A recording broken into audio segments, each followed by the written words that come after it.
Bonjour et bienvenue à l'édition de ce matin. Nous allons nous entretenir sur le thème « Ton entourage, ta source de réussite ». Et le passage est examiné et tiré du livre des Proverbes au chapitre 13, verset 20. Il est écrit « Celui qui fréquente les sages devient sage, mais celui qui se plaît avec les insensés s'en trouve mal. » La sagesse n'est pas seulement une condition de connaissance supérieure, mais la sagesse, c'est bien plus que l'intelligence. C'est l'art de bien vivre et vivre selon la volonté de Dieu.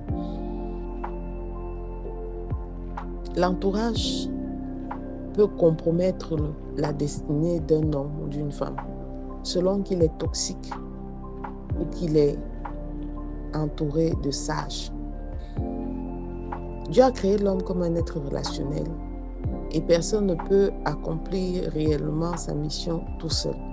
Il a toujours besoin d'un entourage, il a toujours besoin de quelqu'un pour cheminer. Moïse avait besoin d'être avec Aaron. Abraham, bien qu'il marchait, c'était l'homme selon la foi de Dieu, avait besoin d'être assisté d'une femme de courage comme Sarah. Et étape après étape, Jésus même s'est choisi 12 disciples qui l'accompagnaient dans son ministère. Lorsque nous regardons, nous revisitons l'adage « Montre-moi ton ami, je te dirai qui tu es ». Nous comprenons au travers de cet adage que ton entourage concourt beaucoup dans la manière dont tu es façonné, ta manière de réfléchir et surtout la manière dont tu entretiens tes ambitions. Celui qui fréquente les sages devient sage. Alors l'entourage est le catalyseur de ta réussite. Parce que le bon entourage est celui-là qui t'aide à rester debout même quand tu tombes, qui t'aide à te relever rapidement lorsque tu es tombé, qui t'encourage dans les moments les plus difficiles et surtout, par-dessus tout, qui te rappelle les promesses de Dieu lorsque tu vacilles, lorsque tu n'y crois pas. Le mauvais entourage t'encouragera à rester à terre lorsque tu as échoué. Le mauvais entourage t'amènera dans des compromissions, car la Bible même dit dans Corinthiens que les mauvaises compagnies corrompent les bonnes mœurs. Alors pour réussir selon Dieu, il faut choisir ton entourage bien-aimé avec discernement. La réussite dans le royaume des cieux ne se compte pas seulement en termes de biens matériels, mais davantage spirituels. Aie dans ton entourage des personnes qui ont une éthique de vie. Entoure-toi des personnes qui craignent Dieu, qui parlent la vérité et dans l'amour, qui croient en ton appel, qui t'encouragent, te motivent, t'envoient même des petits messages de motivation. Tu ne sais pas combien ça peut être gratifiant de recevoir ces messages, de savoir que oh, tel pense à moi, tel me demande de tenir ferme. C'est l'Esprit de Dieu qui est en train de l'encourager, de lui demander de ne pas te laisser tomber.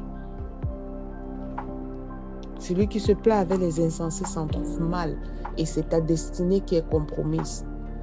Ton entourage bien-aimé est comme un sol. Il peut nourrir ta semence ou l'étouffer. Si tu marches avec les sages, tu marches avec des personnes intègres, tu marches avec des personnes qui connaissent la place de l'honneur et de la dignité dans ta vie, tu feras des choses exceptionnelles parce qu'eux seuls mettront autour de toi des lanternes. Ils traceront par la grâce de Dieu, ils feront pour toi un chemin là, il n'y a pas de chemin. Et la main de Dieu reposera toujours sur toi. Il y aura du mal de t'échapper du vrai couloir que Dieu a tracé pour toi tant que tu décides de t'entourer des personnes qui contribuent à t'équiper, qui sont joyeux de tes réussites et qui ne sont pas contrariés par tes réussites. Bien-aimé, avec qui tu marches? Quels sont les projets que tu as nourris qui se sont éteints du jour au lendemain? Parce que personne autour de toi ne voyait grand en toi. Combien de fois tu as dit j'y vais et puis tu as dit je n'y vais plus parce que dans l'ambiance, la mouvance de la distraction, tu t'es retrouvé avec des personnes qui t'ont éloigné des rendez-vous très importants qui devaient t'amener à conclure des marchés capables de changer ta destinée. À quoi passes-tu ton temps? Avec qui passes-tu ton temps? En compagnie de qui? Alors ce matin, je te recommande de faire cette prière.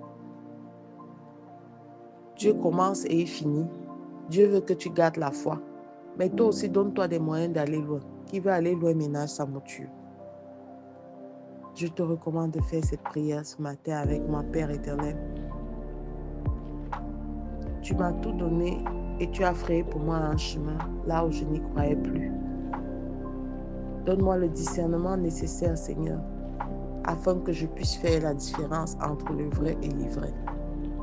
Accorde-moi, Seigneur, de marcher avec ces personnes sages, ces personnes que tu as établies afin que je puisse entrer dans ma destinée glorieuse.